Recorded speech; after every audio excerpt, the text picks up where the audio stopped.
When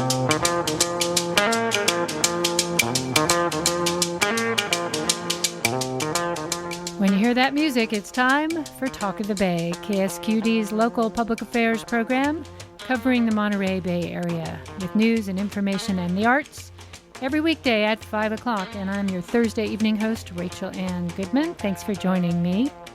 Today we have in the studio with us Chris Nicklason. He is the founder of Cruise.io, and he has also started California Local to address the erosion of local journalism by working with other newsrooms to advance next-generation media online. After launching last year in 8 counties, including Santa Cruz, our headquarters, they are expanding into 2 more to offer their members a one-click connection to community groups and government officials, as well as real-time data on traffic and weather, something anyone stuck in traffic right now probably could use. Also joining me is Sharon Street. She is also with California Local. Welcome to both of you. Hi, Chris. Hi, thanks for having me at the Squid. We are so happy to have you. And those of you listening who used to listen to the old Geek Speak will recognize Chris's voice from long ago, resurfacing once again, never to be silenced. Sharon, thanks for joining us on K-Squid. How's it going? Great. Thanks for having me. Wow, you sound great. So I gave you a little intro. Maybe we'll start with Chris. What's going on with local news? We hear about it eroding. What is California Local beyond what I just said, and how is it filling the news hole that seems to have been dug by big hedge funds by eliminating lots of reporters and going into debt? Sure.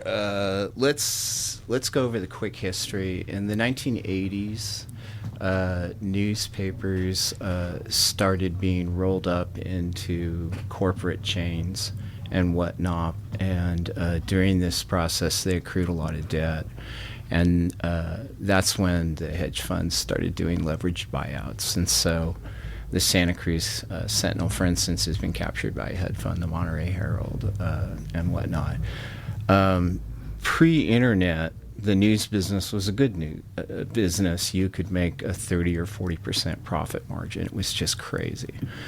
And so about the time the internet really took off in the late 90s, a lot of local newspapers had been rolled up into these corporations, were encumbered by debt, and weren't really able to respond to the internet. And their new ownership, when they were captured by private equity, wanted to maintain those crazy great profit margins. And so they, when we talk about the erosion of local news, they just, strip mined and sold the parts, and they laid everybody off and whatnot. So, for instance, you have the Salinas Californian, which lost its last reporter recently. There's no reporter at the Salinas California. What are they producing? Just AP News? That's all that's on there? Wire services, paid obituaries, that kind of thing. So this leaves a hole in local coverage. One of the great things about the internet, though, is that the barrier to entry, for instance, now to becoming a publisher, you don't need a big 2-story printing machine as used to be in the Sentinel building. You don't need like 3-ton rolls of paper delivered. You don't need the printers union and all that. You can do it as a small shop. For instance, here in Santa Cruz, we have Santa Cruz Local, which won a journalism award from Lion, the local independent online news group, in 2022. And they're doing a fantastic job with local public interest reporting on government, homelessness, and housing and whatnot. So in the place of a single newspaper of record, for instance, in a community or a county, those days are pretty much over. Due to the economic forces that I mentioned and the inability to deal with the internet. But what we're seeing is smaller newsrooms now popping up. There's the San Lorenzo Valley Post, and whatnot. And we're also seeing the alt weeklies start to stretch out into more harder news and outside of the A&E, arts and entertainment niche that they had carved out and owned out, originally. And I'm particularly impressed by Monterey County Weekly has just done an amazing job, and Good Times as well, but particularly the Weekly in Monterey County seems to have taken up a lot of the slack of the Herald. Yeah, and that's due to their editor Sarah Rubin, and also their publisher, and whatnot, Bradley Zeev and Eric Cushman. They made those connections in the community early, and so it gave them a lot more resilience. One thing I do want to let your listeners know is that they're incredibly lucky because Santa Cruz County has a population of 250,000. The city of Santa Cruz has a population of 62,500.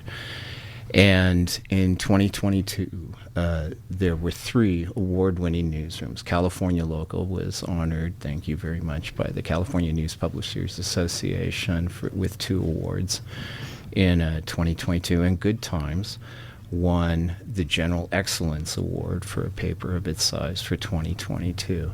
So that's an example of the strength of what you would call small or tiny newsroom reporting. So one of the things we're doing is we see the era of the single newspaper of record has gone away in a lot of communities. That era is over, and it probably won't come back. But what we're trying to do at California Local is work with other newsrooms to create the news network of record in local communities. There are 10 newsrooms, or 12, in Santa Cruz County, right?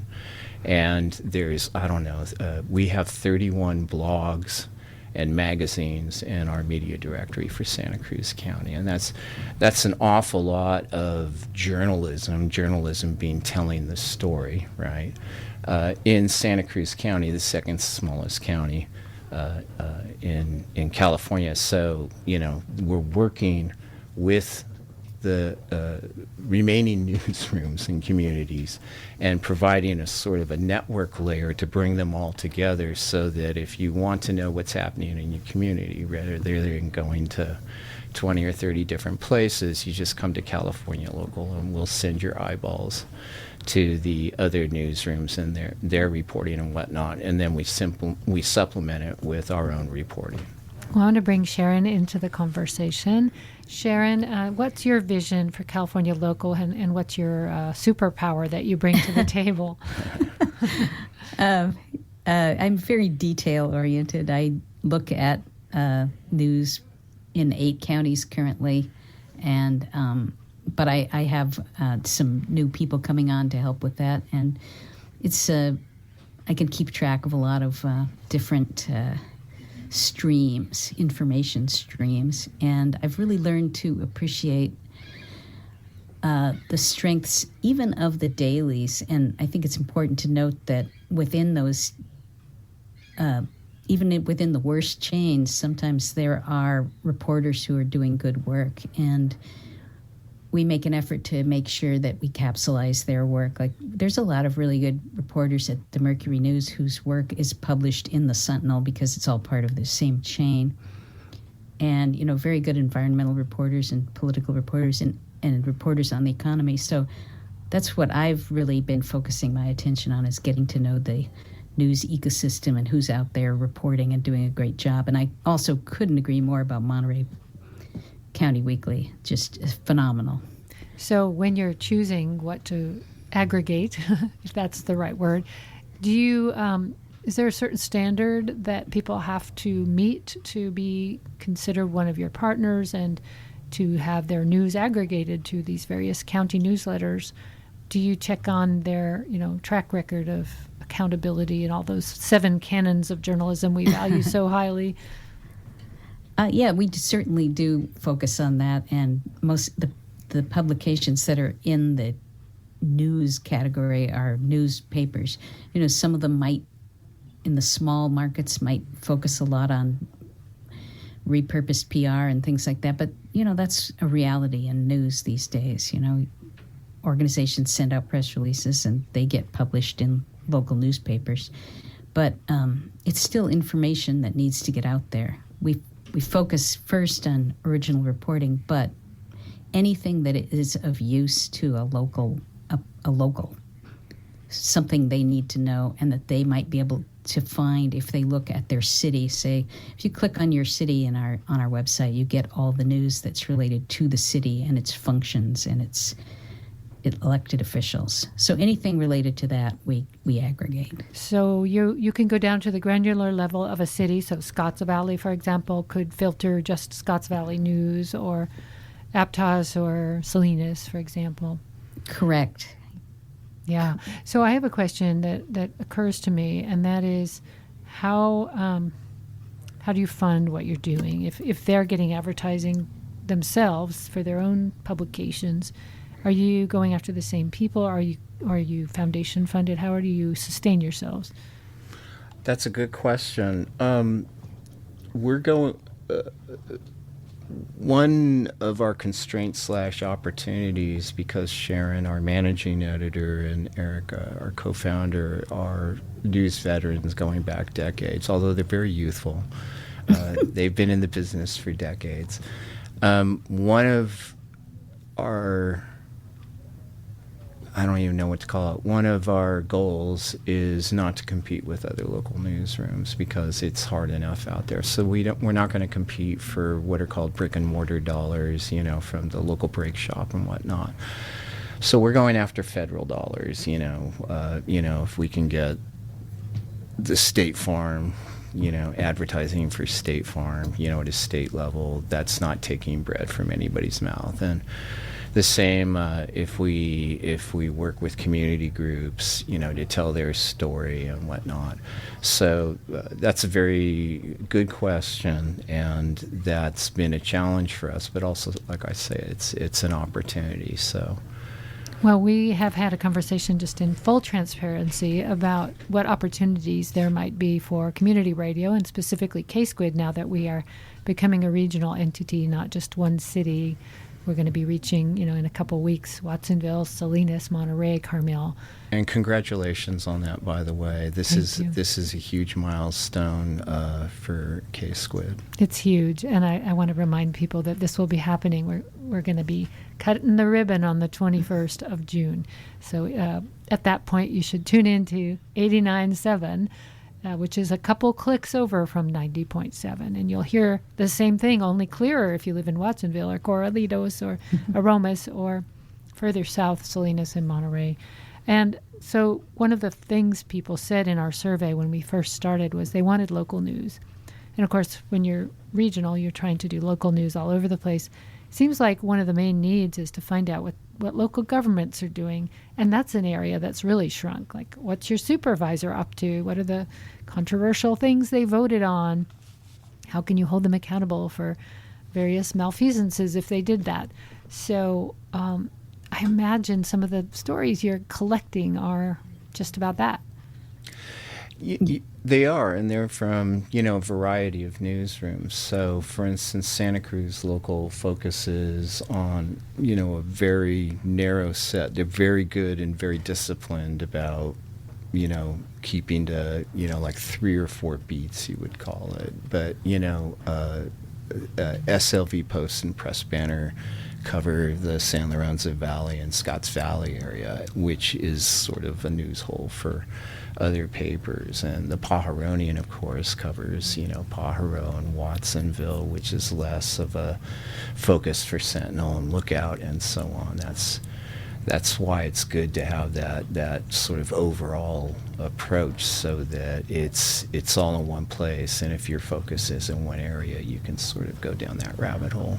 Yeah, and in the context of what you're talking about, it seems, having been a media instructor for the mass communications class at Cabrillo and looked at this heavily, social media has just mixed up the information ecosystem to where it's polluted. There's all this garbage floating amidst the really good, important news, and people sometimes share the garbage faster than they share the news. So having a place you can go where you can trust what you're reading has become more and more important, and I'm sure you agree. And Sharon, I'm sure there are ways you try to make your site stand out as well, so that people know it's there.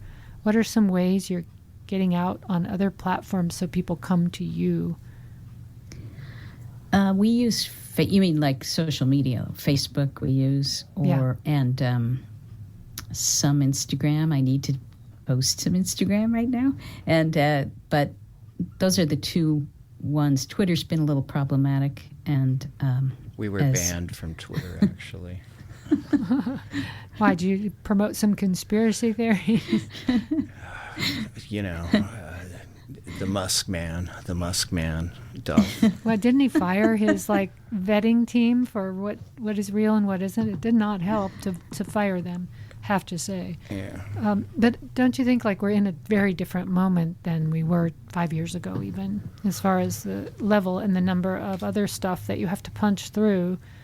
That's one of the reasons Eric and I came together to found California Local is, starting in roughly 2016. Gee, I wonder what happened then. There was an explosion of disinformation that especially is virulent on social media. There's this new thing happening in local communities that we, or Eric and Sharon, who are actual journalists, in the industry refer to as pink slime sites, which are just plausible-looking news sites that are filled with disinformation and whatnot. Usually there's a political angle to it. So one of the things, we wanted to do is, address, the economic forces that are eroding local news and provide the network layer, help network the newsrooms into a more powerful entity, aggregated entity, but also to bring human curation into Sharon's superpower is that she's the no BS zone, I love it. No BS zone. That's on your door, isn't it, Sharon? Don't come in here if you're going to BS. Yeah, she's a great editor. And so that's one of the strengths we bring to the aggregation side of what we do is that it's human curated.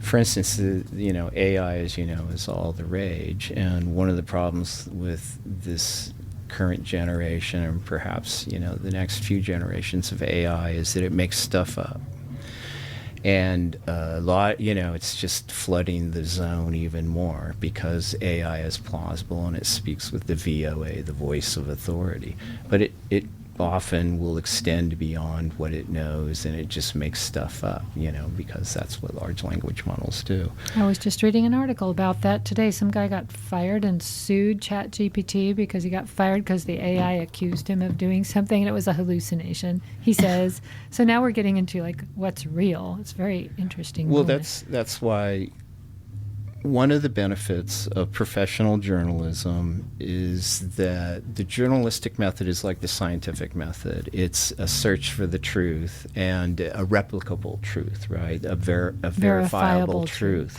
Yes. And so one of the things that's so important about journalism done by humans with an ethical code, which we adhere to at California Local, is that you're in pursuit of the truth. And that's what human curation by professionals brings to the table, and why it's so important. When I read about editors being laid off, I just, They're the literal guardians of our democracy. Without them standing in the way and pointing out some of the horrible things that our government leaders and corporate leaders do, we would never hear about it. That's the thing I don't think people understand about journalism is if you don't hear about it, it doesn't mean it isn't happening. It's just happening without your consent or knowledge, and you have nothing to say about it if it never comes to light.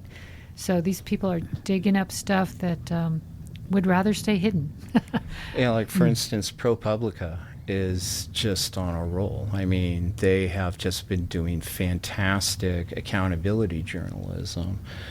In terms of digging up Justice Thomas's, things, child labor, it just runs the gamut. We have The Reveal on the air, which is an investigative radio show. It's fantastic. And so maybe we're in a new era where the muckrakers have come back, and they're Well, it's not just the muckrakers too. I mean, there's solutions journalism, for instance, which talks about stuff that's working, because that's also important to get that story out. One of the problems with, again, I play a journalist on TV. on radio. I never went. This is Chris Nicholson, by the way, of California Local, along with Sharon Street here on Talk of the Bay on KSQD Community Radio. Yeah. So one of the catchphrases of journalism is, if it bleeds, it leads. And that's an economic factor, what we call clickbait, whatnot. And so that's also something that we're very attentive to not including in our curation. We want it to be true. We want it to explore the civic fabric of communities. That's why we have these directories of local community groups and government entities, to make it easy to find your people or your representatives so that you can connect with them and then work together to make the community better. We have a couple of voices on our station that are very astute about this. Ralph Nader's one and Richard Wolff is the other, and they both sort of said the same thing, that if people want to save our democracy, they need to get involved with small community groups, civic groups, whether it's their PTA or the local neighborhood association. But just work with people on stuff that will make a difference really in your life. And I thought that was a really interesting observation, because it's, when you look back at the civil rights movement, that's what started it. It was these church groups and in basements, working on various projects, and then it all coalesced. So what you're doing is kind of the electronic version of that in quite a bit of way. It is. Yeah. And, we're very fortunate, to refer back to Sharon and her Sheriff Sharon and Sheriff Sharon. Is that a Freudian slip?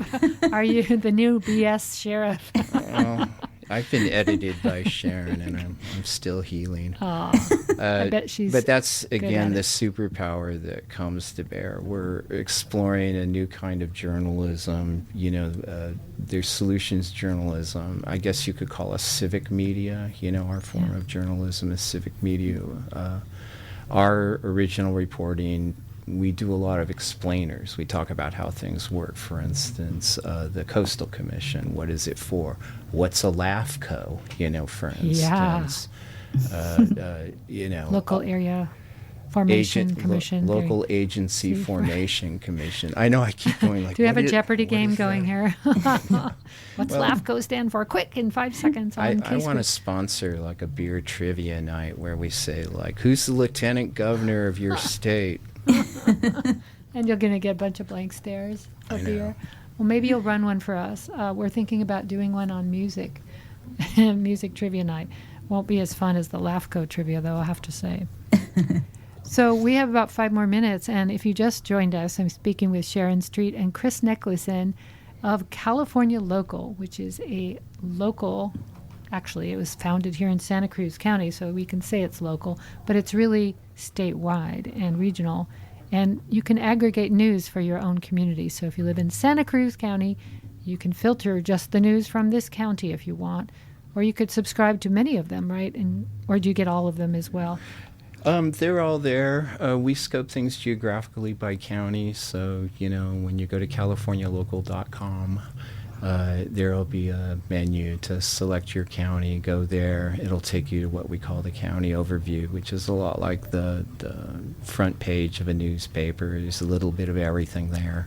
And then from there, like the inquisitive rabbit you are, you can drill down and learn more. One thing we just added, which I'm very happy about, because it's sort of interesting, is we added a search feature. Because we import so much local information and encapsulate so much information from our partners, using RSS and whatnot. It's all in our database. So searching the news on our site is an interesting thing, because you're searching, like in Santa Cruz, you're searching the output of most of the local publications, whether we encapsulate it or import it. So for instance, I was just playing with searching for rail, because, you know, the rail trail was Back a in the thing. news. Yeah, well, it's always in the news, that silly little rail trail. But you know, and it's interesting because it pulls up everything we have in our database. So it adds a more complete contextual picture, a gestalt, if you will. It's like everything about the rail trail in one place. So you are the founder of Cruise.io. Did this come your way, do you think, because of your interest in systems thinking and in big picture, like how to make big change, or did it come some other way than Cruise.io came to you? Well, Cruise.io was, you know, I wanted internet, and, you know, if you want internet, you had to sell internet back then. It's sort of like dealing other things. So with California Local, I'm, you know, my superpower is I'm what's called a full stack engineer and a system administrator, and I've never been happy with the way news is done, because news on the internet is still done as if it's printed on a two-dimensional surface. And so we wanted to explore how to do journalism on the internet, in addition to our other missions of supporting local journalism, combating the degradation of democracy, and blah, blah, blah. I wanted important things. Well, I wanted to try journalism in what you would call a three-dimensional space, as opposed to a two-dimensional space.